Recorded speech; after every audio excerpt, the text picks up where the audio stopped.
going into this past weekend in college football, there were two games that everybody was closely keeping their eyes on. They were both from the SEC. It was Alabama against Tennessee, and it was Georgia against Texas. Obviously, the wider there, a top five showdown. And after what we watched Georgia get essentially embarrassed in the first half by Alabama in that game on September 28th, to then bounce back 3 weeks later and take out a Texas team who I had said at the start of the year, it didn't matter if it was Quinn Ewers, it did not matter if it was Arch Manning. This team was deep at quarterback, they were deep at skill positions. They had maybe the biggest and nastiest and toughest offensive line in the country. Their defense was flying around making plays. They just held their arch rival Oklahoma to 3 points in the Red River rivalry on the road the week prior. And let's be honest, I think Georgia did not want to have a repeat of what we saw in the first half against Alabama. They came out, they controlled the game, they ran the football. Carson Beck, yes, he turned the football over, but he also made some big throws down the field. And Georgia did a rarity here. They obviously got Texas's offense out of rhythm early. It didn't matter if it was Quinn Ewers. It didn't matter if it was Arch Manning.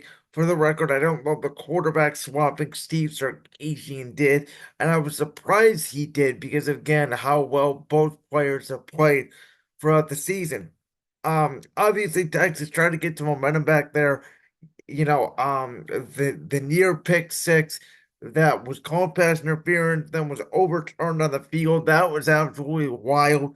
I've never seen a scenario where, they throw the pass interference call and then they pick it up. Usually there's a discussion beforehand, obviously. Is it PI? Is it not? I thought it was a good pick up with a flag. However, again, I always thought once you made the call, the officials really don't go back and change the call. Um, I know Texas fans are gonna be mad about the officiating and all that. The bottom line is Georgia was the better football team. And for some of us like myself that was doubting Georgia a little bit early in the season, they obviously got up to a slow start and look at them now. And then on the Alabama side, listen, after they beat Georgia, they were the number one ranked team in the country. And let's be honest, ever since that first half against Georgia, they don't look the same since. They barely came back. They blew that big lead against Georgia. They could not stop Vanderbilt. They arguably should have lost to South Carolina. And then here against Tennessee, who has also not looked great this season. Obviously, there was a defensive battle. Jalen Milroe is back to doing what he did sort of at the end of last year and really at the beginning of his tenure at Alabama, turning the football over in the biggest moments, not being as accurate down the field. And I think for both of these games, obviously Georgia, the win over Texas, Tennessee, the win over Alabama. The story in both those games really was all the turnovers from each of the quarterbacks and these defenses who are really getting after the quarterback and getting pressure against some of the best offensive lines in the country. So those were the two biggest games at this weekend. And because of Texas's loss, they now drop to number five, which may be a little bit too low, though I get it because right now you take a look at these standings. Miami is 7-0 with Cam Ward. Though honestly, really, who have they played? They had a couple close calls this past weekend. Yep, Penn State, who at 6-0, I think is going to get a great test on November 2nd when they take on currently ranked number four Ohio State, and that's a noon game. That's a Fox Big Noon whiteout game. Ohio State at Penn State. That's going to be a massive game, and obviously Oregon right now at 7-0, who again in my opinion, it really just depends on what you think in terms of Oregon, Dylan Gabriel, that big win against Ohio State, but would they have beat Ohio State on a neutral field? That's a good question. I really don't know. I think Oregon is obviously getting better as the season progresses. But as I take a look at the CFP rankings right now, Oregon, Big Ten. Georgia, SEC, Penn State, Big Ten, Ohio State, Big Ten. Texas, SEC. At number seven, you have Tennessee, SEC. Number eight, you have LSU, who obviously suffered that horrendous loss to USC week one, has not lost since. That's SEC. You so in the top OL right now, we have four SEC teams, three Big Ten teams. I'm sorry, Alabama is not number 15 in the country. I know they have two losses. They're better than Texas A&M, who's ranked ahead of them. They're better than BYU, that's for sure. They're better than Indiana, that's for sure. I would reckon they're better than Iowa State, and I would reckon they're better than Clemson.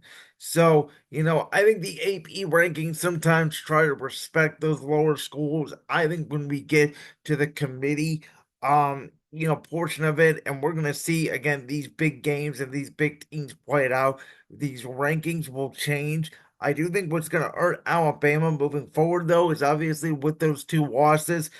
You hope here that maybe Tennessee can suffer another loss. You hope for Alabama's sakes they can beat LSU. And with them already beating Georgia, obviously, that loss or that win against Texas was huge for Georgia because now if they can go undefeated the rest of the way, they will be in the SEC championship game and not Alabama. So I look at it again. I still think Texas and Ohio State are probably your two best teams in the country. I don't love Carson back as a quarterback. I think Georgia's defense is getting better now. They've had obviously a lot of guys go to the NFL draft past couple of years. Maybe it's taken some time to implement that scheme back up. Awen DeVore, a lot of transfers on the defense side of the ball. Obviously, left after Saban left. Their offense is fine, really. Again, outside of the middle road turnovers, they're just not getting any stops. I mean, Kalen DeVore is like the offensive version of Nick Saban. Again, Texas, I think it was just a blimp on the radar, right? I think everybody can have a bad game. We're seeing it in college football this year. Oregon, their first two games of the year, they didn't look sexy at all, but they won those games. And that is important for Dan Lanning down there. So, I think all these teams are pretty even. I think this is the most even college football season we've had, really in the last half decade, if not more than that, maybe in the last decade. The 12-team playoffs going to be very interesting, but as I've been saying during the past couple of weeks, I do feel like, your Ohio States, your Georgia is, your Bama is, your Texas is. Those are sort of maybe you throw Miami in there, right? Cam Ward's amazing, superstar player. Like I don't know if Penn State matches up against Ohio State. Again, I'm not really sure Oregon can be on a level of a Texas or an Ohio State in a big neutral site game. And I get it. There's a lot of movement here with the transfer portal. There's been coaches moving everywhere.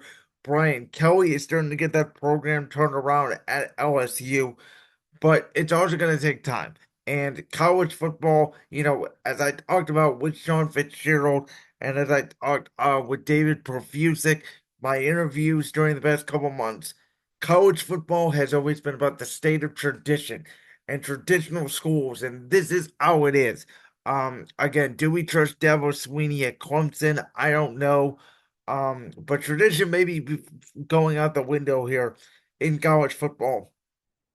Well, I'll tell you this right now, on October 22nd, 2024, if you'd have told me at this point in the season that BYU, Indiana, Notre Dame, Iowa State would be ahead of Alabama at this point in the season, I would have told you you're crazy. Like that clip from the Brands World podcast?